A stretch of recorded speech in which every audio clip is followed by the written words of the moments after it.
Ladies and gentlemen, let's get ready here. He's taken another one and another, and Howard Foster has stopped it. Wow, that is going to be controversial. That's a crunching right hand, and that must finish it. It must finish it. Taylor trying to catch himself, using his jab, eats a right hand, another right hand, and he goes down. Oh my goodness! The dream is made real. Ricky Hatton rocks the world with a truly stunning win over a modern legend. He is the champion of the world. Hello and Happy New Year. It's Raps on TV, back for another edition of our podcast. We're here with a special guest today, so we're going to go through the list of the panel. So we're here with Inam. Inam, you want to say hello? Hello everyone, Happy New Year, hope you had a great Christmas. Obviously Gary. Happy New Year everyone, it's been a wonderful year so far. I hope you're all well and healthy. Perfect. And we have the historian of boxing that goes by the name of Master Knowledge, Sky Sports pundit, Toe to Toe podcast contributor, Spencer Fearon. Thank you for coming on the show, Spencer. No, seriously, thanks for having me. And it's like, I think Gary Logan's trying to make this his home base now. So, like, we're just being favourable to We're each lucky other. to have him. We're lucky to have Gary. Because Gary did my show a few months ago. And then it was most probably the highest numbers that we ever got on the podcast, because everyone knows that me and Gary fought each other. Yeah. And by then, like, me and Gary's really, really good friends. And so for me to like kind of return the favour. Yeah. So it's all blessed. That's blessed. Absolute pleasure. That's great. It's very good to see two former boxers that have fought each other sitting opposite each other in the studio, and it's all calm. Yeah. There's no animosity, busting jokes, probably some football rivalry. But we had such a similar upbringing. Yeah. In the ways, we were, no disrespect to any of the West Indies out there. I think our parents' era, parents that were born around the mid-1930s, and that, for me that's the last generation of great parenting. Yeah. Whereby you respected them. Yeah. Everybody else you called Mr. or Miss. There was no first name terms. Yeah. And so we've got that similar upbringing where we were just brought up. If you were brought up in a room full of women, you held your corner, or else your mum's sister might smack you, and your mum wouldn't even bat an eyelid. Things that would be like frowned on today. Yeah. So we've got a really similar background, and that's how we've always clicked. And he was always a flashy little kid down at the Lynn gym back in the day. Yeah. So talk to us. Just obviously me myself. Now that I'm a rich flashy little kid, it's like things. So me and Inam, obviously we didn't witness the fight. How was it in the build up to that fight? Was it? Everything changes because we'd sparred beforehand. I always respected him. He was hugely talented. Mm-hmm. I thought he was more talented than his record suggested, both as an amateur and a pro. I thought he should have won a lot more in the amateurs. I thought he should have done a lot more in the pros. Mm-hmm. And then obviously I made my comeback, and by the time I made my comeback, I was 31, and everybody said, "Oh, Gary Logan's too old for this." His nickname was Old Bones. Old Bones, that's what they called me. So obviously, and it was a South London thing, it's a London thing. Yeah. It was I couldn't lose to him, he couldn't lose to me, so we both trained hard, and that was it. I remember on the day of the weigh-in, he said hello to me, and I just remember just staring at him, and I grumbled something at him. I felt like Marvin Hagler. We ain't no friends until after the fight. Which is quite funny now. I'm looking at Spencer now thinking, okay, the response. No, there's no response. It's never where you start. Yeah. I want to let people know it's never where you start, it's always you end up. Yeah. And certain people, like, it's all cool. Maybe because like I didn't really take my professional career that seriously at that time, because then you realise, like, what's your real profession? My real profession is actually just being myself. Mm-hmm. And winning at being myself. Loads of people, it's like I see loads of guys who did far greater things than me in amateur or professional, and unfortunately not doing as they're not doing as well now as because they put everything, they put all their eggs in their basket. Yeah. See, Gary's laughing now. Gary's working at that swanky new Andy Joshua gym now. Man. Like, he's the boss of the boxing down there, making like £1,000 an hour to train clients and stuff like that, right? It's amazing. Right, but what's the name of the gym? BXR. Yeah, BXR, right? Just opened, had a soft open. We're going to have the hard open on the 25th. So you guys have got to come down. Yeah, sure. 25th, so, come down. Support. So it's like,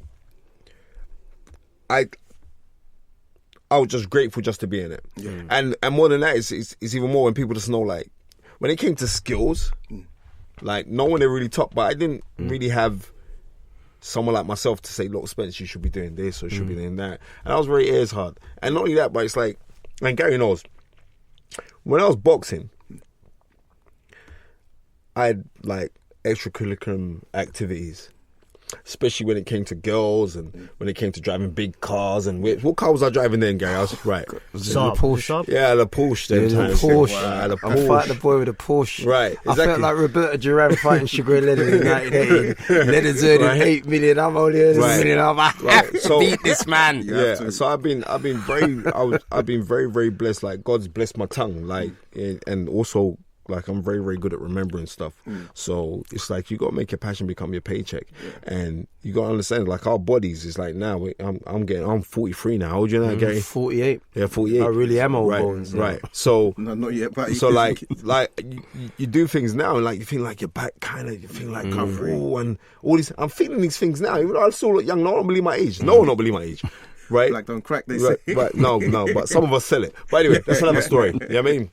I did 6 weeks on remand for that. But anyway, so as we get older, we look at things more differently. We're more appreciative of the things that we've been through.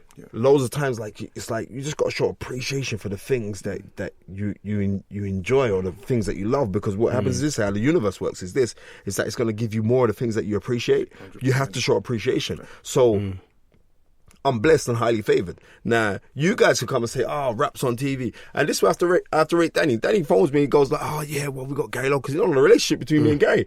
Like, Gary Logan can tell you, if the week goes by and me and Gary ain't spoken, something wrong. That means that the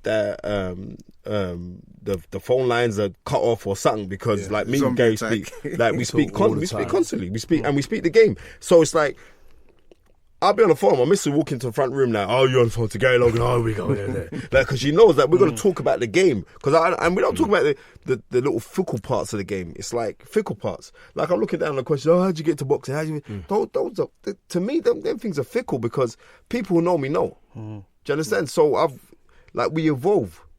And when you have to, do you understand? So, and the day you stop evolving, it's the day you got to die. Yeah. You will die. So I look on a box pro, I managed, I trained, I promoted, I owned a gymnasium.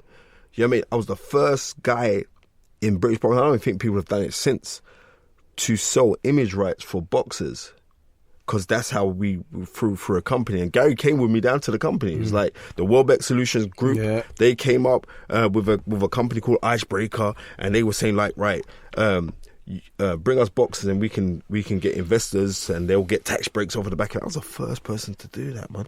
So talk to us like about £3 million. Because, you know, obviously Gary's also versatile. He's moving into the coach, and he didn't just stay as a boxer. You've moved on to other areas. Obviously, you've gone into promotion. You're in the business side as well. What attracted you to it apart from money? And how did you make that transition? No, well, if anyone knows, like Gary can tell you, I've always been hustling. You know? Yeah. I'll always find a way, no matter what. Remember, our audience, they know you from Sky, but they don't know you. No, this is our platform to show people the real. So from then, I was always hustling. Then no matter what was going on, I'm gonna find a hustle. And it's been like I've been like that from school days. Okay. Like from school days, from my sister Elaine, my older sister. I have to big up my older sister because she just got MB over Christmas. Wow. She just got MB for the work in the community that she does, because she owns a centre in Brixton. Remember the old Bang Centre? Yeah. It's called the Caribou. It's the opposite police station. Okay, and she owns the building. She don't like to say that she owns the building, but she raised 1.2 million to keep the building in for the young kids. So they run projects around there. I do a lot of speaking there. I'm there on the weekends as well. People can't believe it's me. I'm there on the weekends. On the weekends, I'm there when they run functions, and I tidy up. You see me with a bucket and mop, brush, wiping down the floors and stuff. People can't believe. They say, "Oh, you Spencer Fearon?" I say, "Yeah." Right, what are you doing? They say, "Oh, my sister runs the building, so it's a family thing. I'll come out there." And so I've always been hustling. My sister used to work in a Brook Advisory Clinic. At 12 years old, when you start secondary school, I used to go to the Brook Advisory Clinic because they give away free condoms. But because I can't go, I used to steal troughs and troughs. I was like the Durex man. So I'd go to school and I'd sell Durexes at school, and like boys would have to buy them. And them times, I don't think nobody. Spencer Fearon promoted sexual promiscuity But at teenagers. that time, but I'm being real. At that time, I don't believe that you were sleeping with anyone, but you had to buy them just to say, like, yeah, I've got a girl over on the ends. You never know, girl. Shut up. But they'll pay So you me. And I was selling, capitalise on that. Yeah, I was selling 30p a time. Now you go times that. You go time. Listen, and I used to go to Pimlico school, and like you times that. So every week I was banging out condoms in the school till like my sister she's sus. The irony of that, right? Right. Exactly. So I've always been hustling. No one can't turn around and say like Cornered the market, right. you know? And when it comes to the boxing promotion thing, I was promoting my first show that I ever promoted, and people think, oh, well, it was when you started Hard Knocks, or maybe it was when you started, and I was at I forgot the name of the gym now, man. Look at the brain damage now, man. You know what I mean? In Southwark, City Boxer. Yeah. People think it's like when I started. No, when I started then, when I got my manager and promoter's license, that wasn't even my start. My first promotions, I was like 15 years old. It was a guy called Lawrence and Adaro. They didn't like each other, and I promoted in Flaxman Leisure Centre, and I sold like 80 tickets at £1 a pop to school kids who came out and rammed it out. And it's funny because I see them boys now, and they laugh their heads off like, "Rah, we knew you was gonna do what you're doing right now." Because I was doing this from back then, so I've always been hustling. But right now, I just realised, like, your real hustle or your real passion, you got to switch that into your paycheck. Yeah. But when you love something, then, like, you got to do something that you're going to love, that's going to go and pay you. Yeah. Like, Gary Logan's got to get up tomorrow morning 6:30 because you love it.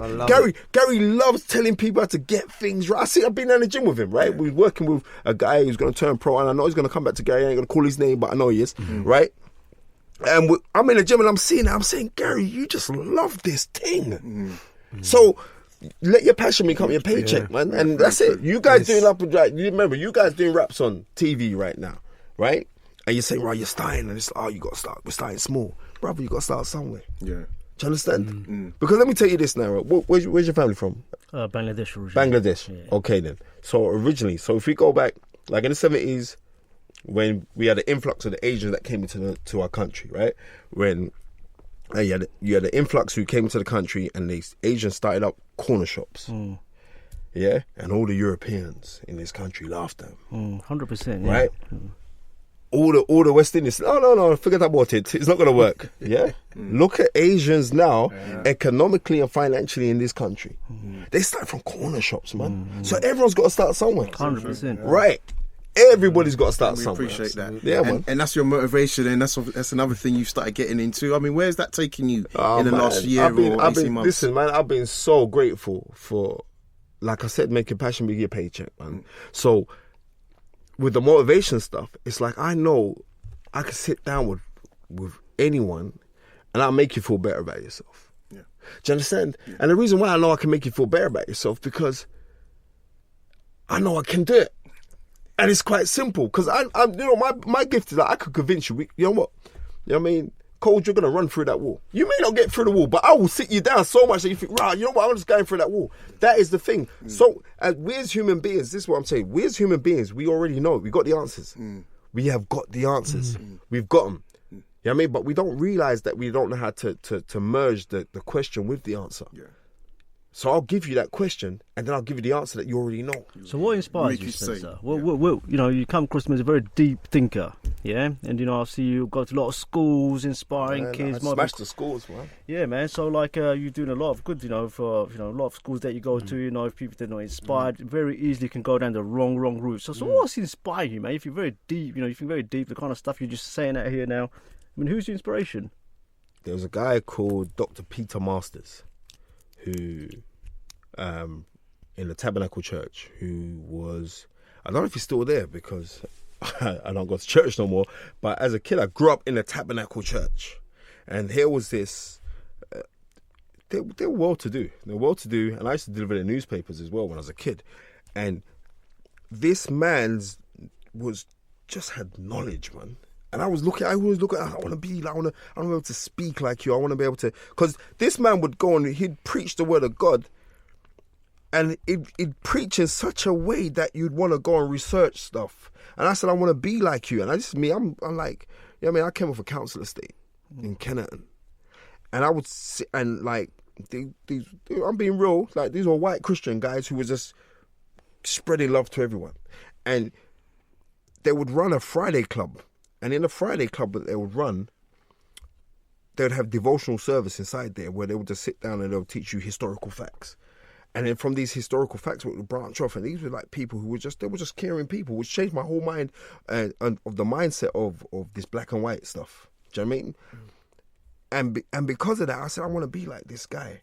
And it's weird now because like my wife's partner, my father-in-law, he's a preacher, but he's an excellent preacher. He's now he's the head bishop for all the Church of God of Prophecy. So it's something like 300 churches that he's the head of, right? And we were there talking. I was saying like, oh yeah, who have I listened to? And I'm saying I used to go to Tabernacle Church at Elephant Castle. And he was like, what? You used to go there? I said, yeah, that was my church. I went there from the age of 3. I stopped going there when I was about 19. So when it came to becoming like anything of bibliography, I was deep on I just knew verse, chapter, everything. But what I realized that I could retain stuff. So, and you know, Mr. Powell, who my father-in-law, be saying to me like, you don't understand how other preachers look in reverence of this guy. So I was looking at this guy, and I always wanted to be a preacher. And you know what I mean? I used to stand up for a little while, and I knew like, but I always say I want to be a motivational speaker. But not knowing when I'm saying I want to be a motivational speaker, I was actually doing it already because certain people don't know me. So they just see this, he's just loud, he's just cocky. I'm saying I had to do those things to get through the door. I'm in the door now, so I don't have to do that no more. I could be cool now. But before I got to give them something. So there's all these lyrics you come out with, visualise to materialise. And where do you get it? I mean, is this something? They're powerful comments, man. Like, do you think about it yourselves, or have you read it somewhere? Because I just, what I will do in the morning, I'm gonna break this one down. And like me and Gary were speaking about this about 2 years ago. It was a day when I was on a downer. I was just slagging everyone, and Gary Logan was telling me. Usually, I'm telling Gary saying, "Look, Spence, come on, man, you're better than this." I just had a bad day. And Gary was saying, Spence, you are actually better than this. Come on, man. You understand the thing of energies. And what should I do? I'm a big believer. And when people talk about this law of attraction, it's not even like, I'm not even saying the law of attraction. I just call it the law. Yeah. Right? The law is quite simple that, you know what I mean, that, you know, it's the red or the blue pill. Right? And I'll get deep with you guys on this red or the blue pill. And the red or the blue pill, it's the signification of the red or the blue pill is this. Then what substance would you regard as being blue? You would say this, like you say water, the sea. We look at the sea. We look at water as being blue. Then if I was saying like on a red, if I was to cut you now, what colour is the blood that's coming out of you? Right? So it's always the red and the blue pill. The red and the blue pill signifies, and it's Mike Tyson that broke this down, like we say the red or the blue corner, right? Or we say like, when it comes to football, you reds or you blues? It's always, you know what I mean? It's always the red and the blue, right? Politics as well, red and blue. Politics, exactly. Politics, the red and the blue. Yeah. But you're either Democrat or you're Republican. You're either right wing or you're left wing. Now I'll break this one down to you now. It's like the earth within itself of the planet where we're living now is 24,896 miles in circumference. It's 7,926 miles in diameter. It has 139,685 square miles of water. Sticking up out of that water is 57,255,000 square miles of land. So if you look at that to the ratio, it's 70% to 30%. So the water is 70%. In you as a human being right now, Cole, how much water you got inside of you?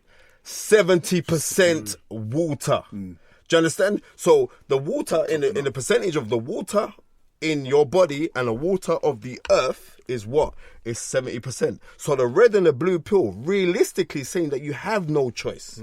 Your choice is that you just be. And anything that you want, you already got it, because the red and the blue is trying to say you like the red is the blood of you, and the blue is the water of the earth.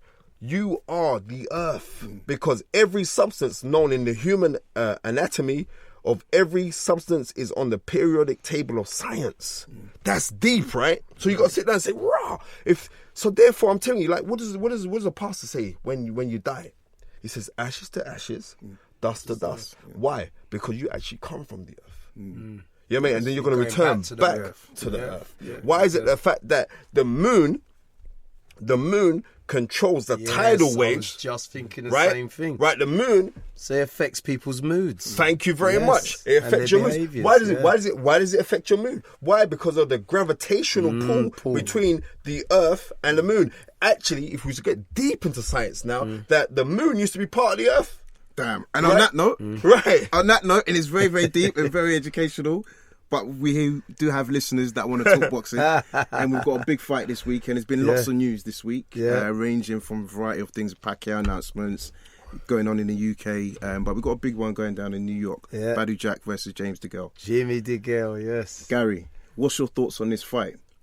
You know what? When he fought Andre Dirrell and won the title, DeGale to win the title. Yeah, that's DeGale. I said those are the two best super middleweights in the world. Yeah. I still believe he's the best super middleweight in the world, but Badou Jack is the most improved super middleweight in the world. Yeah, you know, and just talk about, you say improvement. What have you seen from this? Say the knockout. Obviously, he got knocked out by Edwards, or the other way around. Early in the fight as well. Got stunned. To maybe not the Butte fight, but the Groves fight, because obviously it was a draw with Butte, but Groves he won. I felt that he won. It was a good fight. You didn't think he won the Butte fight? I did that as well, but I mean, Butte officially on record, it's a draw. So here's what it is. Number one, he's got a teacher. His coach is just not a coach. Yeah. As Bernard Hopkins said, there's so many coaches in the game. There are very few teachers. Eddie Mustafa Muhammad is coming. He's left. I think he's left. Yeah. He's being trained by now? Lou DeValley. Who we sparred with. Remember when we went to America, we sparred? Oh! Now, amazing. Yeah. Now, I didn't know that. You see, this BXR job has just got me consumed. I have to apologise. But Louis Del Valle, remember his sister. His sister's me and Spencer went to Florida, right? We went to me, Spencer, David A, Adam Booth, Kathy Brown, wasn't it? Yeah, Kathy. We all went out there, yeah. So 2003. Yeah, 2003. We all went out there to spar and just experience David boxed out there, remember? David boxed out there, that's right. So we all went out there. And Louis Del Valle was in there. At that time, Louis Del Valle was the first man to floor knock down Roy Jones Jr. And how Roy Jones Jr. got up from that shot, I'll never know, because it was a left hand down the pipe. That was a 98, yeah. So anyway, we're at this gym, and this girl walks in, and she starts shadowboxing. I thought, boy, she could move nice, yeah. And she then, so Adam said, oh, Louis DeVale came over, and we moved around with him, didn't we? It was just amazing. It was just amazing. You learnt so much. He was talking to us while he was sparring, but it wasn't jive talking. He was educating us, saying, when I step here, you got to step around, so you got to negate my angle. And he just knows the game. Okay. So the fact that he is now the coach, and bearing in mind, he was training his sister at the time, wasn't he? Yeah. And my sister was bad, man. She was on Katie Taylor level. Okay. That's how good she was. She was on Katie Taylor level. I mean, all respect to Kathy Brown, one of the bravest fighters, man or woman I've ever had around me. She took Kathy apart. Wow. But not be brute, just technical efficiency. She said, I can't get no fights. I said, I'm damn well not surprised. Can't get no fights. Beating up everyone. Yeah. So being around Lou DeVale. Yeah, so I can totally get that. So he's a teacher. Yeah. Because he was teaching us. Yeah. He was teaching us. There were so many guys, as I said, Bernard Hopkins, I listened to everything that man said, because any man that can turn his life around from doing 10 years from armed robbery and to be the man. No, get it right. It wasn't armed robbery. It was strong armed robbery. That means he did it with his fist. It was jacking, man. That's the this is better. This is what? Give me your money. That's a gangster. That's a real gangster. That ain't anyone can hold up a piece. You know what I mean? And so, for him to say what he said, that there are not there, Louis DeVale will be from the Eddie Mustafa, that sort of tree. They teach. They teach. So how long has he been with Badou Jack now? No, he's been with him a hot minute. What happened was this. It's like, I love Eddie Mustafa Muhammad. I spent a lot of time with him when I was in Vegas, and I got loads of film clips. I'll send you. You'll laugh your head off. Inside the gym, he'll badmouth everyone. If you're sparring any of his boys, you're not just sparring his boy. You're sparring his big mouth as well. He's a funny guy. But most of the work is like Badou Jack brought in Lou DeVal, and you know it was Build a relationship. Yeah, they built a relationship. So Yes. they've been working a hot minute, and Eddie's working as well. But then it's like Lou, they're spending most of the time with him. So then it's like, all right, then well, I'm gonna go work with Lou, and then they kind of fell out. That's what I hear. They kind of fell out, which is kind of sad because I got love for both of them, but they fell out. So he's now working with Lou DeVal. Lou DeVal's a good trainer. Great So trainer. how do you think, Well, in we terms can of see your... it in the way that he fights. We can see that the way that he's improved. Yeah. The fact that he's more purposeful, but he's got more tricks. Yeah. He sets traps better. He doesn't come in straightforward. Because you've got to remember, he came from the era of amateur boxing, which was still quite computer boxing, tuck up, Yeah. take the shots on the gloves, punch straight away. Even though he had I wouldn't say heaps of natural talent. He had talent, you could see that. But like obviously being out in the States now, being around that vibe, being around teachers, he's learnt the game more. And this is a really, really tough fight. I mean, I'm not sure if he hits hard enough to take James off of his game plan. And James is the much more naturally talented of the two. Yeah. But as I said I said this week on Twitter, you know, you got a lot of like naysayers. They said, well, James, you know, he takes too many rounds off. I said, listen, him and Jimmy McDonald, they're not idiots, right? They know they're fighting a Mayweather guy on a Mayweather show. They can't take no rounds off. Have you seen a picture of James DeGale that they just posted? I've never seen James DeGale look ripped. I mean, we never ever see six-pack on James DeGale. This is the reals. His nickname He realises the magnitude of this fight. Yeah, I mean, he even said, I don't know if you've seen the video from IFL that I saw him. They interviewed in. Yeah, he looks I've never seen him in such great shape. So I think I'm looking forward to this fight. Yeah, you know, it's a close 50-50 fight. Yeah. What do you think? I'm 60-40. I'm 60-40. I have to agree with Gary. I'm 60-40. There's no way. Yeah. Let me tell you this. The talent of James DeGale. James DeGale is a guy that needs a firecracker up his bottom, right? The Jarrell fight, he had a firecracker up his bottom, so he had to step up, right? And that was still a close fight. Yeah. But he let it get close. Yeah, he let it get close. No, he Because never. I'll tell you the defining difference. He didn't let it get close. Because My man punched him in his head to make it get close. But what I would say as well, the later rounds. what I found was exceptional, that I never ever thought James, because with the Groves fight, even though George outscored him, you worked with George Groves for that fight. Yeah. Remember? I remember you was in the corner. George never hurt him. No, I wasn't in the corner. I was sort of in Oh, the you was in build the up. ring, I went yeah. in the corner. Right. But you was in the ring, Yeah, though. I yeah. saw you jumping in the ring. And so with your flat cap, yeah, and trying to get your face on TV. George- Don't worry about it. George never hurt him. He outscored him. Yeah. He hurt George. So, and then I never ever believed he was that hard a puncher. But everyone I've spoke to, Paul Smith Jr., Georgie Keane, all these guys that I've said, they said, Gal, when you spar with him, those hooks, those heavy, clumpy hooks, they are really heavy. Yeah. And he showed that in a Darrell fight where he was when the round when he knocked Darrell down, he was losing that round clean. All of a sudden, Clapping with the left hand. just clapped him with the left hand, you know. And so it just shows you that he can go through adversity and come through the other side. But this fight is going to be the ultimate test of his adversity 100%. Because they will have watched tape of him and they will know that he has tended to lay back and have a rest. And those are the rounds. That's when you see Badou Jack did the same thing against George Groves, just outworked him. Yeah. Just outworked him. And they'll try and do that. But I think the problem with when you try and outwork a guy, it's like the Santa Cruz fight, which we'll talk about later. When you try and outwork a guy, your defence had better be really good, because when you're letting your hands go, he knows where your head is. Yeah, well, that was going to be my question actually to both of you. From a defensive point of view, what does Badou Jack need to do to make sure he doesn't get knocked out? Because not only did he get knocked out in that fight, he got knocked down twice. Yeah. So early on, he got knocked down. All right. So you ever been around the Mayweather camp? I've been in the Mayweather camp. Yeah. Being around those guys, a few of their camps I've been down there, right?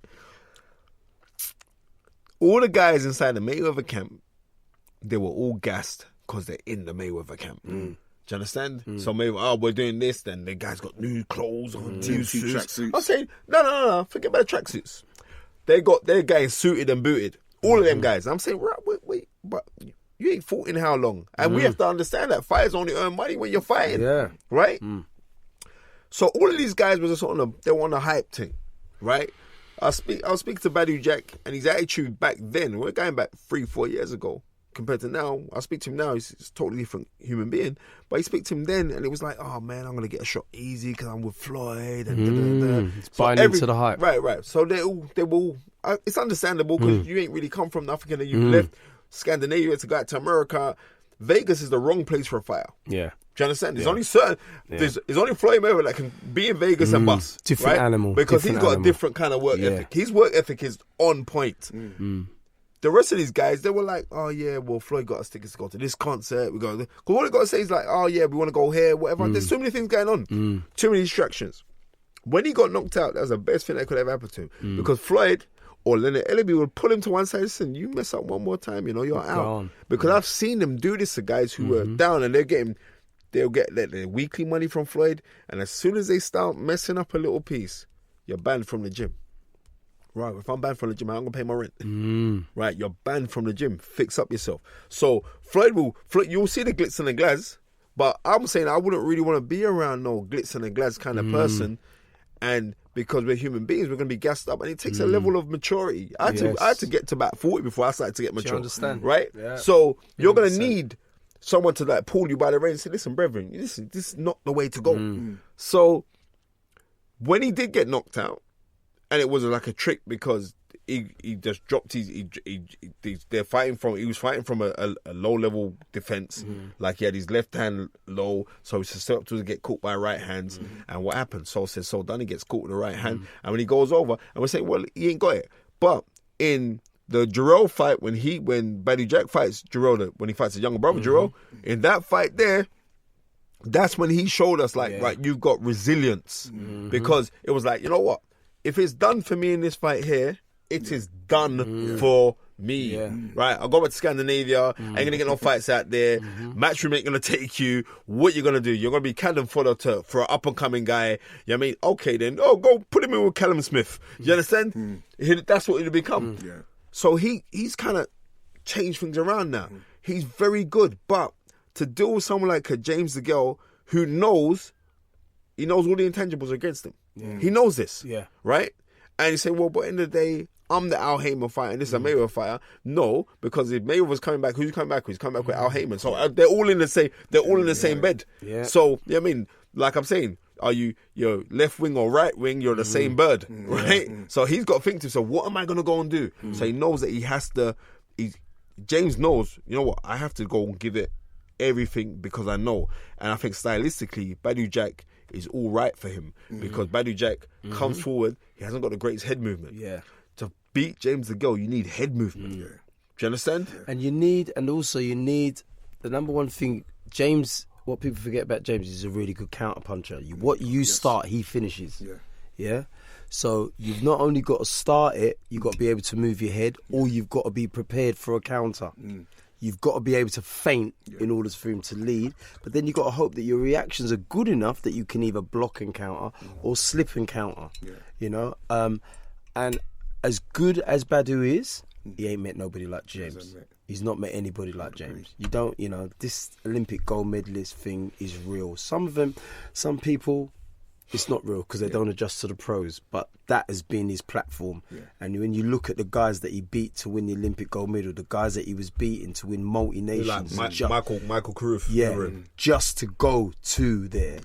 It's just pedigree. I mean, I do think he's a very skillful boxer. I think his combinations, of course, he fights with a low defence, but he's still able to keep his range, let off with the jab, in terms of switching. He switches stances quite easily as of some of the fights that I've seen him as well. So for me, I think he's a very skillful fighter. So, guys, we've got a few callers on the line.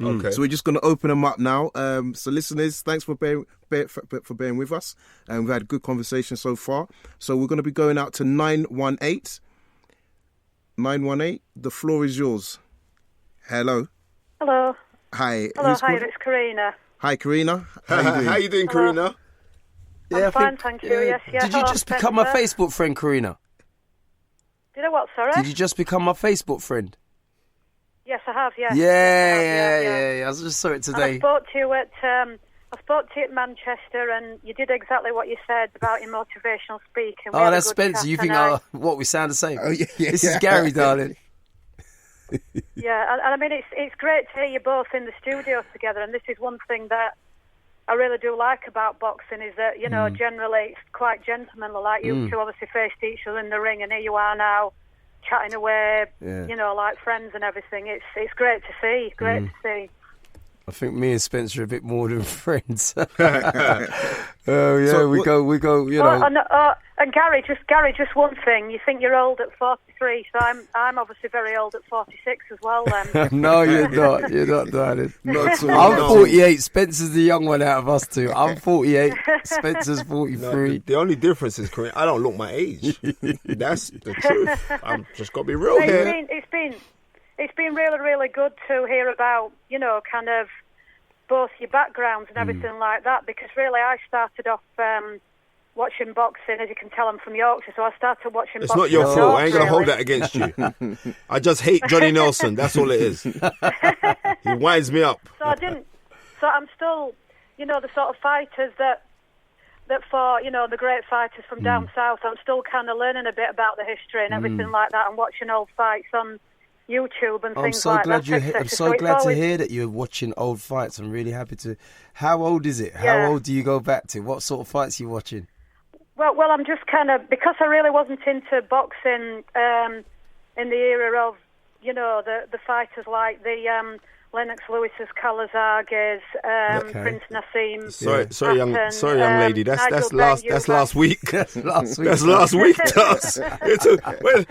When people want to talk, we'll talk about those days. I'm thinking, right, that's last week. I could talk all day on those days. But I am, in this last year, I have really got into more, you know, sort of staying up and watching some of the, you know, things like the American fights, etc., the big title fights over there, you know, staying up into the early hours and watching a lot of these fights. Wow, you're an enthusiast, because I don't even do that now. I record that stuff and watch it the next day. I can't be losing a day's sleep, honestly. So, Karina, do you have a question for us? I shall be up at 3 o'clock on Sunday morning, obviously watching DeGale Jack, and then I'll be up at the same time watching the Frampton Santa Cruz rematch as well. So, Karina, I shall be up watching both of those. Okay. Hi, Karina, do you have a question for Spencer or Gary? Probably. I mean, I'd probably like to know, because I didn't discuss much. You know, obviously, I've just read the boxing news really with all their statistics about you know, the boxers and where they are at the moment. I just probably one thing I'd like to ask is, you know, who do you really see? What's a name or a couple of names that are really going to come through and win big this year? Errol Spence Jr., the welterweight. I've got really, really high aspirations of this young man. He's unbeaten now. Was he 22-0, 21-0, something like this? He's really, really good. Look out for him. On our shores right now. Probably faces Kell Brook. No. I'm being real. I'm being real. Kell Brook needs to stay away from that boy for the simple fact that he's a southpaw. He makes 147 really easy. Kell Brook doesn't make 147 very easy, and he won't make it now. He will not make it now unless he cuts off his private parts. Do you understand? Right. So I can't see Kell Brook fighting at 147 again anyway. So Karina, thanks for that question. We're going to move on to a couple of other callers, but thanks for calling and listening in. Thank you very much. We do appreciate that. Take your liberties, Karina. Get off the line. No, you know what? That's not what it is. Raps on TV, darling. We've got time for this. We've got limited time. We've got a few callers, so we just want to go through the line. So we're opening it up now to 081. Who's speaking? Hi there, guys. How you doing? Hi. Fine. How are you? And who's speaking? I'm alright. This is Nicholas. Okay, Nicholas. Yep, Nicholas, our regular. Yeah. Happy New Year. Good to see you made it back on the other side with us. What's your question or statement? Definitely. Same to you, brother. Thank you. I got a couple of questions for Spencer and Gary. My question is, do you think there is enough raw, legitimate talent coming out of the UK that can really make it all the way to the top? And also, do you think there is enough exposure and opportunities for guys to give them that chance to make it all the way to the top? Thank you, Munga. I think let's start with the first one. Yeah. So, do we think there's legitimate champions? So, all 12 British champions at the moment, are you questioning their CV, or you just want to know what the guys think about Are they deserved champions? So, what's your name, brother? Yeah, no. Nicholas. Nicholas. Nicholas. Right, Nick, listen, bro, it's Spencer here, right? I had this conversation. We had a big Sky meeting the other day where we was brainstorming and stuff, and everyone was. And I was saying, right, out of the 12 world champions that we got, and if you want to count Nathan Cleveland, it'll make 13, right? Yeah. Who can we say is the world number one in their division? Now, Gary's here, and I know you guys here, the rest of the guys on Raps on TV, they're proper on this thing. Who can we say is number one in the division? So number one in the division, we can say James DeGale is number one in his division. We can't turn around and say that he's not, because he actually is number one in his division. Then apart from him, we can't say Carl Frampton is number one in his. Lee Selby making an argument, and Selby's got an argument. Man, they don't want to fight Rigonda. And Rigondo's real. Rigondo, even though he's a weight below, but Rigondo's still around. But then maybe by default, we could actually say that Frampton now is the best in the division because Lomachenko's moved up and he beat the guy for your namesake, Nicholas Waters, comprehensively. Nicholas Waters quit. It was disgraceful because me and Gary are both of Jamaican descent. We don't quit. We die in that place. Don't worry about that, right? Taking that on a stretcher. So, on the legitimacy of the guys who are there, maybe we could even say McDonald. Jamie McDonald is the best in the world. Two-time world champion as well. Maybe him as well. Though. Very lucky on the last fight. But okay, but regardless of the last fight, that don't matter, man. Ali lost. I was just about to use that. Ali lost to Norton in the third fight, but no one care about that. That's one of them fights I don't watch. Right, in 76. You know what I mean? But yeah, so I'm saying like, don't so for that, there's only right. Really... So only few. I'm saying like Tony Bellew could have an argument in there. No. He could have an argument. I know you're going to say what Lebedev. I know. Usyk. Right, yeah. Potentially, right, I think he's very Usyk, yeah? Yeah, Usyk. Right, Usyk, yeah. Not even Usyk, the guy that got injured why Tony fought for the title. You know, all respect to Tony, he's overachieved. Tony's been one of the overachievers of the game. But I think it's the guy, is his name Goyoidos? Is it Goyoidos that gave up the belt? He's a Russian guy. Gave up the belt because he had a bad back. Yes, well, and he's finished then. Yeah, hopefully come back. He ain't coming back. He's not coming back. Bad back. He's all over. Don't worry about it. So I think just to answer your question, Nicholas. We're going to move on to the next question. I think Spencer, you want to say yes, they're all legitimate. Well, all the champions. Yeah. Well, you got to remember, like, boxing is not the boxing where me and Gary used to watch it on World of Sport. Yeah. Do you understand? Right?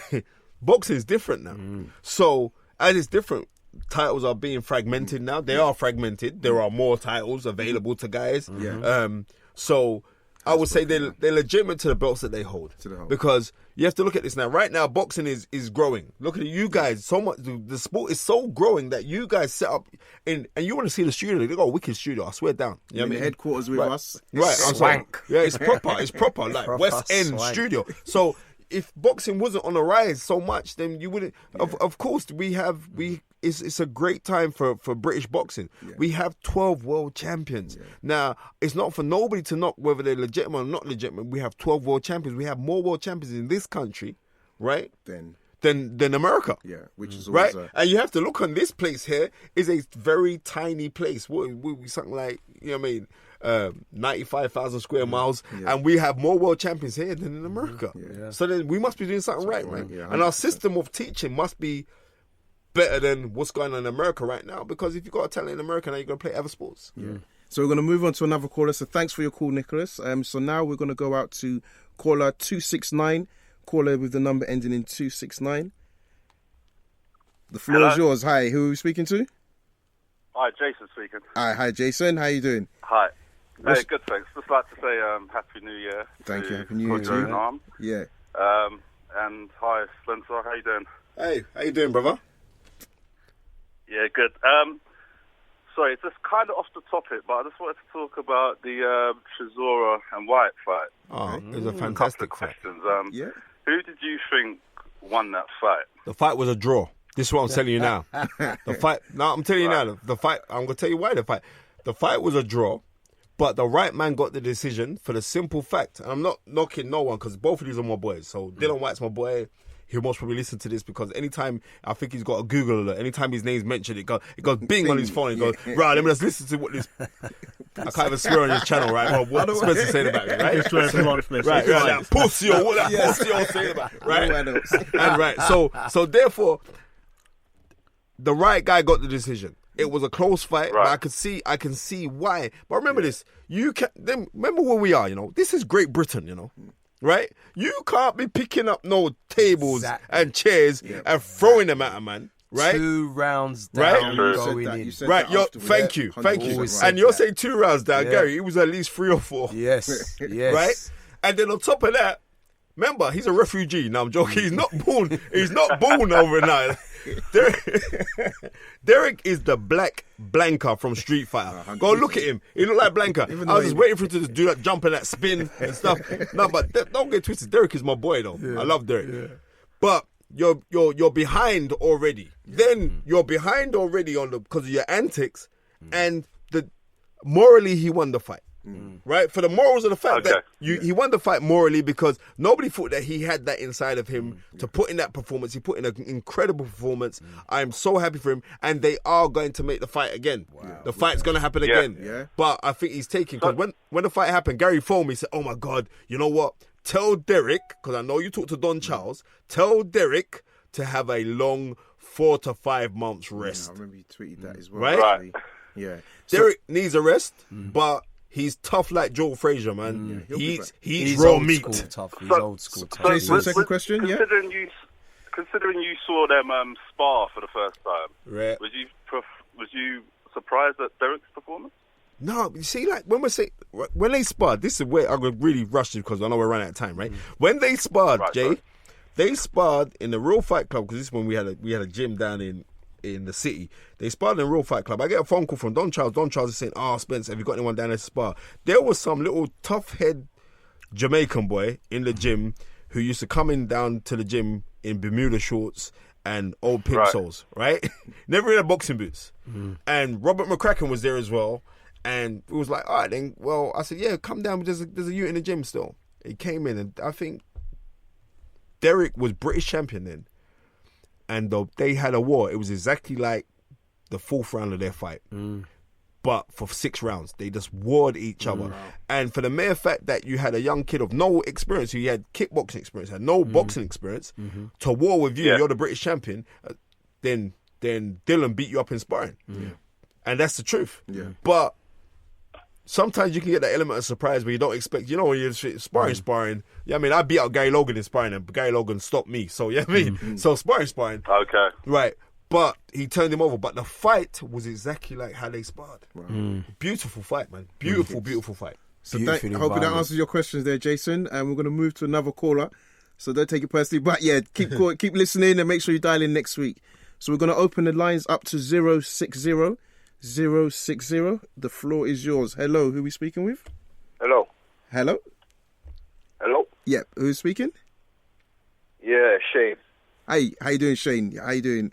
Good, man. Good. Question or statement? Happy New Year to you all in the studio. Thank you very much. Great show so far. Tuning in a little late, so no problem. Do forgive me. My take on Badou Jack and DeGale. From what I've seen, well, DeGale's been my boy for a while. Let's do a bit of research on Badou Jack. From what I've seen, and some of you guys already touched on it, I don't see much head movement from what's his name, Badou Jack. He's just a heavy, plodding, forward stepping guy, and I think he just relies on that a bit too much. I think that's maybe why it negates the head movement or something. But DeGale's got that all day long. So that stiff, heavy punch he throws out, I see DeGale slipping that all day long. Yeah, I see him picking him apart, and like you boys said also, he does have a pretty heavy punch. He doesn't look it, pretty unassuming, but he does have a heavy punch. So me personally, I see DeGale winning that. But question I would like to pose, especially to the experts there, under what circumstances, because Badou Jack is number 2, so under what circumstances do you see Badou Jack beating DeGale, considering DeGale looks like he's on form right now? Gary, you want to take on that score alone, the chances are very slim. As I said, it's 60-40. The only reason why I've got it at 60-40 because it's on a Mayweather show. But I really think, James, I think the chances are this fight's about, talent is an amazing thing in boxing, but talent and drive and determination and a hard working ethic, that's a whole different ball game. You very rarely see that getting beat. And I don't see that getting beat in this case. Hello, guys. Yeah. You there? Yeah, we're there. Yeah, we're here. Yeah. Can you hear me? Carly, hear you guys. Can you hear me? I hear you you now, yeah. Okay. Just saying that into your answer to your question is just that James covers all the bases right now in this fight. He's super talented. He's determined. And number one, he works hard in the gym. You only have to look at his body in the last recent pictures on Instagram. That he's in shape for this fight because he knows what he's got to do. Yeah, I think the lines it might be on your side, Shane. All right, you know what? I've posed a question. I can't hear you guys. I've posed a question. I'm going to get back to the show so I can hear it, so everyone else can hear it. Yeah, no problem. Wicked, I'm going to put you on mute so Gary's going to answer your question. Yeah. Thank you. So for the third time,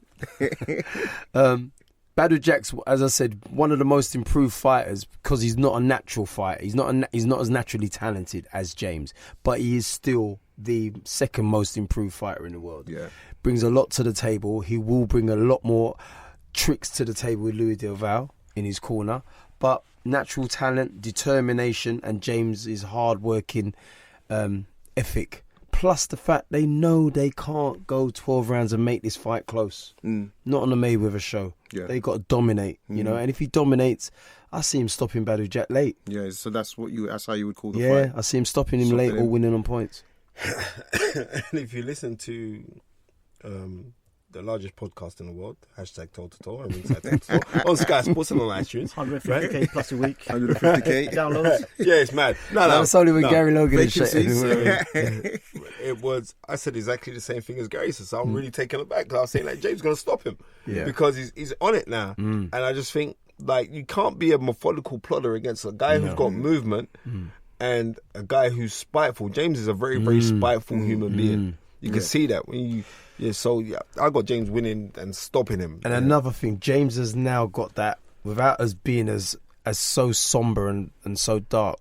I've seen him at shows, and I see him sometimes looking around at a Big Eddie Earn show, and I can see him thinking, why have I got to be the best overseas fighter in this country? So on that, and so you can see that's another thing. It's like Marvin Hagler before he got the payday against Roberto Duran. Yeah, it's sort of like, you know, what have I got to do to prove myself? Wait, 1 second. You know that James gets ridiculous amounts of money from Al Haymon. Yeah, that's another thing. Gets so, but it's sad because it seems like because he fights in dead audiences. Who was I speaking? I was on what's that? The Boxing Voice the other day, and they were telling me they haven't even sold out the show. Yeah, they got 10,000. You can still get tickets. It's not sold out. It's not even sold out. Right. And that must be hurtful to him. But fairness, he's still sitting around getting paid as well. Wasn't sold out as well. So where's that an American thing? I bet you the rematch will. Yeah, and 100%. Yeah, no, 100% on that. So I don't know. There is something with Donald Trump will buy tickets for that fight. You know what I mean? So and it's just what I want to say to you. So actually, from a fan looking in, you know, watching DeGale's rise, you know, from the Olympics to now winning belts, doing it overseas. Actually, you know, the British fighters have had this label of maybe being kidnappers or holding hostage the belts. He's gone over there. He won the belt. He's defended only overseas. I mean, what would it take to see more boxers apart from money? Okay, is money the only driver for this? Is it not the ambition to go overseas? To go overseas, because I think that's I actually think it's a good look. I think it's a really good look for him. I think if he comes back to the UK now, I think he potentially creams it. Man, you got Mickey Elliott and what's the other guy? Steve Goodwin, fighters that won't fight away from your call. They won't fight away from your call, let alone going across the sea. Yeah. And it takes a special mentality to do what James is doing. It takes a special mentality. And it's also necessary because he's come to making money late in his career, relatively late in his carear. So not necessarily. Come on, look at me. The deal. He got a really good deal when he turned over with Frank Warren, right? And so remember, he was British champion. What, his 7th fight, 8th fight. Portsmouth. So he made good money. Now he's making real money. Now he's making real money. Yeah, that's the difference. He's getting millions now. When we say like, he's making millions, it's late on his career. Yeah. To where his mindset was, I don't think. Because if you look at James is a very humble guy. You know? Yeah, everybody I know knows him. He's humble. It was like the persona that is being painted is all wrong because he's not like he's so humble. He came down like he did the show with us down at Sky, and then Gary knows like we got the Sky Academy where I do the motivational speaking. We've gone over there. I said, James, come over, and James didn't want to go over there.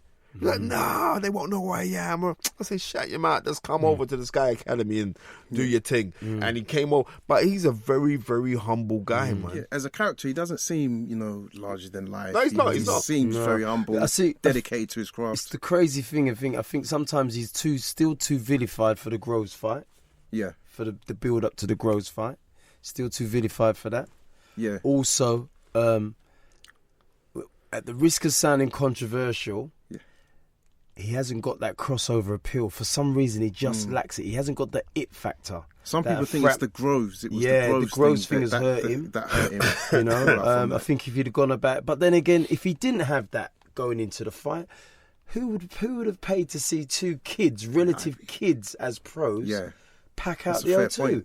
So somebody had to pay the villain because everybody's going, he's got too much mouth and I don't like him. Listen, if he didn't have too much mouth, you wouldn't be paying your money to see him get beat. And actually, maybe at that level, it's one of the ways to sell the fights. That's how they were novices, really. At that level. They fought 15, 13 times at that time. They were novices. At that stage. It was a big fight, man. It was a big fight. It was a big fight. But so early in their career, I'm thinking, you think you guys are historians? What normally sells big fights? One of them has to be a villain. Yeah. Ask Joe Gallagher that. Yeah. When Shane McGuigan bad dim up, didn't you see that, Shane? When for the Frampton Quigg fight last year February, I can't believe it. Wow, a year's gone already. I know. Right? Yeah. Last year February, Joe Gallagher took it onto himself to play the bad guy because Scott Quigg is not the best talker, right? He's just not.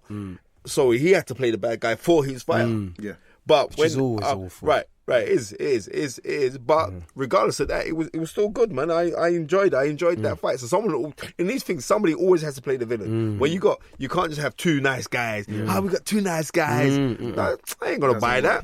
Someone's got to play the bad guy here. Yeah. So okay, we're gonna go back to predictions. I know you've said Gary's giving yours, so we'll go around the table again. And Nam and myself will give ours. We've just got a caller on the line, and we've just opened in the lines. Hello, caller. Can you hear us? I can hear you a little bit, man. Okay, so sorry it's a bit low. So just for the listeners listening now, obviously you can't see him, and for the guys here, we actually have Ronald Winky Wright on the line. Thank you for joining us, Winky. We're looking forward to getting you on the show. And do you want to say something to our listeners? We've got two boxing historians and former pro fighters in the studio with us, Spencer Fearon and Gary Logan. Oh man, no, I'm just glad to be able to talk to y'all, man. Wow. I ain't been overseas in a while. Yeah, it's a real pleasure, man. Ronald, now I can hear y'all. I can hear you now. Good. All right, Ronald. I remember when you was with the Acacia Brothers in France, and you won the WBO title, and you came over to the UK, and you done a UK murdering tour. Remember that? Yeah. You started. And the reason why, no, it was Adrian Dodson first. Yes. It was Adrian Dodson. And Adrian Dodson, let me tell you, it was December 1998. No, 1997, because it was when Prince Nassim Hamed boxed in America against Kevin Kelly. I think I fought over there before that. And then you fought. Then you beat up Howard Foster and you beat up Enzi Bingham. Yeah. And I remember when you beat up Enzi Bingham, the Enzi Bingham fight, because Enzi Bingham had a big left hook, and you took Enzi Bingham to school. Everyone was like, "Wow, who's this guy?" God, I wish I did. He knocked me out in 6 rounds. So as you can hear, Winky, we've got some real boxing historians on the panel with us today. It's a pleasure to hear from you. Obviously, you had that famous fight with Shane Mosley and Hopkins, amongst others. So we're looking forward. So what are you doing with yourself now, Winky? What are you up to in terms of no longer fighting? Right now, I'm just enjoying life. Doing a lot of golfing and just having fun. Oh man, when I come over, we're gonna come and play with you because I love golf. I love golf. I live and breathe. When I'm not doing boxing, I live and breathe golf. Oh well, there you go. We can play, man. I'm out here kicking up on some retired baseball players and comedians' ass right now. Excellent. Kicking their butt, man. We've got that drive. So we're looking forward to having you on the phone, Winky.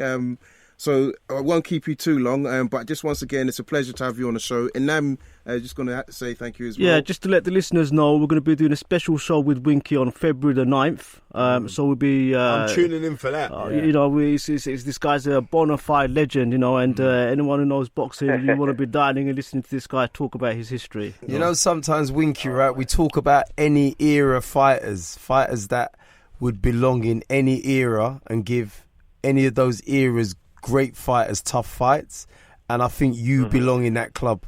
Wait, can I just say this? Definitely, think you belong in that club, brother. Well, can I just say this to you, champ? I appreciate it, man. Right. I really appreciate it. I remember when you a young kid, what was it, 94, when you fight Julio Cesar Vasquez. Wow. Right? Yes. And you get knocked out of that fight about 5 times, and you just kept on getting up, kept on getting up. Then after, what clicked inside of you? What changed you? Because you just became, like, after that, something clicked in you, just became a genius. That fight, man, that was the first. I was undefeated, so that was my first time going for a championship fight, and I was 21. But what really helped me in that fight was that, you know, I was fighting him in my shoes. I was over in Europe. I trained over there, so my shoes, I had wore the soles down on my shoes, so I went to a shoe place over there to give me a sole on my shoe, and the sole that they put on my shoe wasn't for the boxing mat, so I couldn't really keep my balance. And when I try to spread my legs and dig in, I would slip and slide, so I couldn't really get my balance. So, you know, I fought Chavez. He fought a good fight. He knocked me down a few times. A lot of them was slips, but the later ones he knocked me down. I was just tired. Tremendously strong man, wasn't he? I thought, but I saw if I did that I can beat him. It was just my shoes. I just couldn't get my balance in my shoes. And I said to myself, I'm gonna destroy everybody else I get in the ring with, because everybody was high priced on him and how strong he was. And he was strong, but he wasn't as strong as I thought he would be, and he couldn't hurt me the way I thought it would. He caught me with some good shots. I was mainly tired. And I was just like, you know what, that's okay. You live with it, you're going to win some, you're going to lose some. Now you just got to get back in and show the world that if you're the best, you got proven. That's what I did from there. Fantastic. So they say sometimes the breaking is the making, isn't it? Yes, it is. You know, the breaking is the making. That made you. So before we go, because I know you got goals, world champ. I just want to say this to you. Like, there's 2 fights of yours that really stood out for me. But I reckon, like, from 2004 to 2006, when, like, I thought, this guy is serious. Then, like, in that duration of time, Shane Mosley. Right, the Shane Mosley fights. But not only that, but I would say, like, the Felix Trinidad, even though, like, Trinidad was coming back from after his defeat to Hopkins, but he was still this monstrous puncher. And you schooled him. Imagine this, you schooled him so much that you ended up in a Pastor Cavossier video, right? I remember that. You and him was in the remember that? You was in the Pastor Cavossier video with Busta Rhymes and everybody tell me now. Yeah.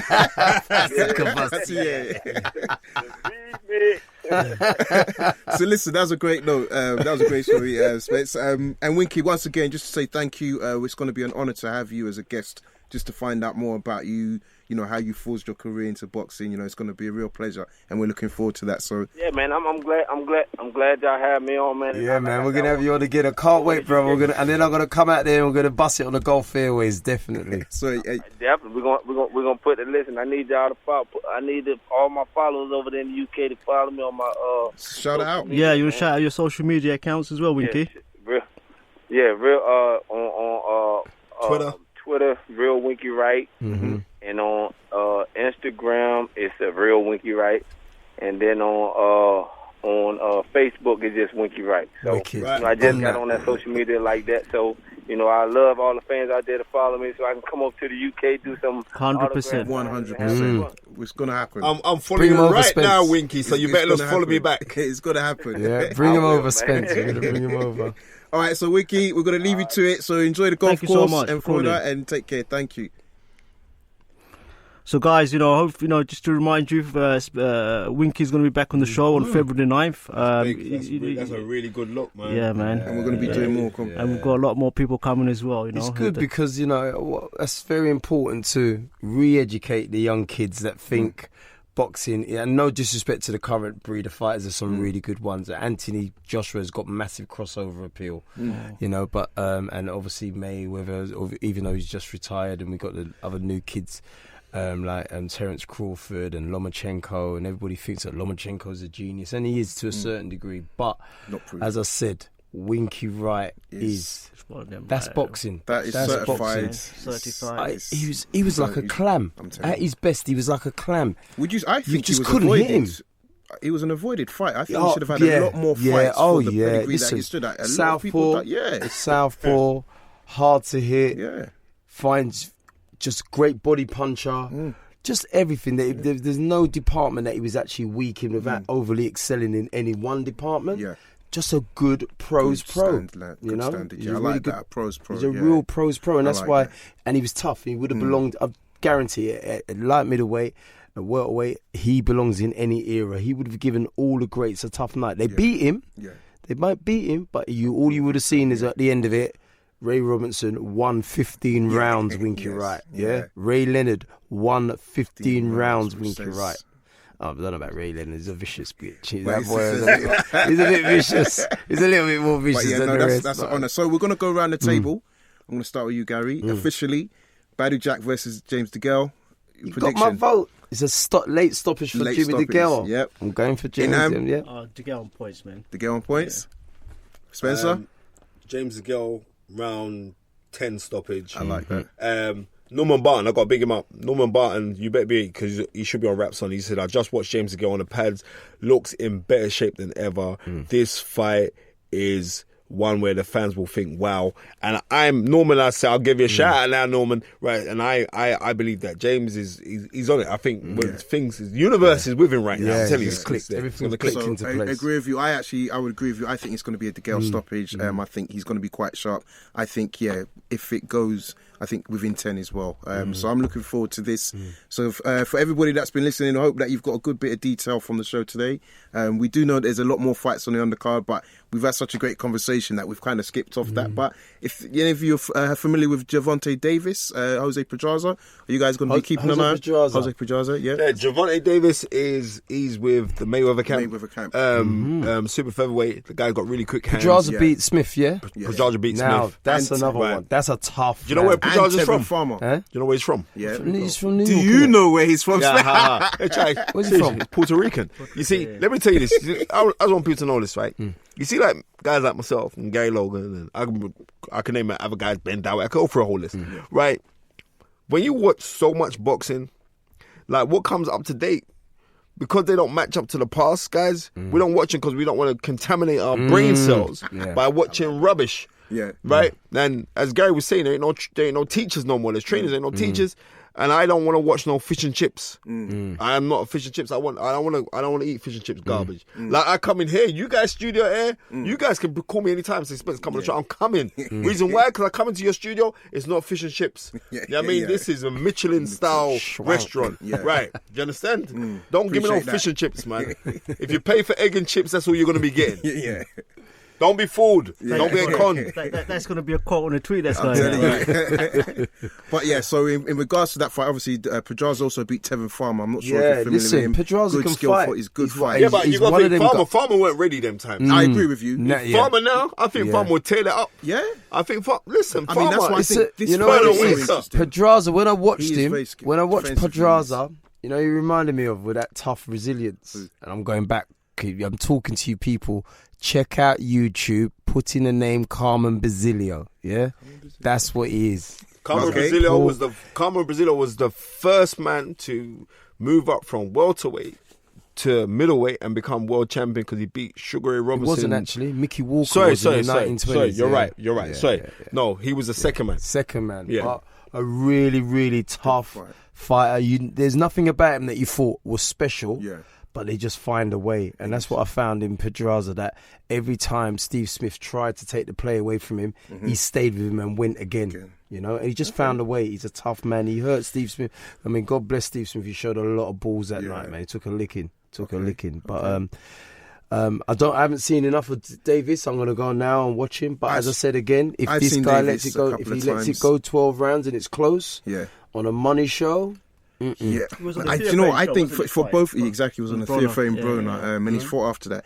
I will say I'll give both of them credit because I feel that it was a fight they've both taken that they don't really have to take. Obviously, Davis is coming up. You know, I think he's 16-0, 15 knockouts. Pedraza's about 23 fights, not as many KOs. You would argue, is this the right risk for him to take now? So from a matchmaking perspective, it's great for the fans. I can't call this one. Well, I'm going to go on and do my due diligence. Do your due diligence. I'm going to see who he's beat. Good combinations, good speed. He's rapid. The kid's rapid. He's got really, really good hands. Stocky as well. He is in terms of his frame. He is stocky. But I'm just trying to say, like, you see, when I like to deal with resilience, and Pedraza has got a different breed of resilience, and he doesn't really fight like a Puerto Rican fighter. No, do you understand? No. Like Puerto Rican fighters are like they're tough, but they got little slips and he don't fight like that. He's old school He's tough. Old school. Like, I'm gonna lick off your head back. Yeah, he's like watching. Going back now, watching the Gillette fights in the 1950s. Sometimes you might have Florentino Fernandez versus a very technical Emil Griffith. Florentino Fernandez would just be like old tough, or Henry Hank. Those sort of guys. To me.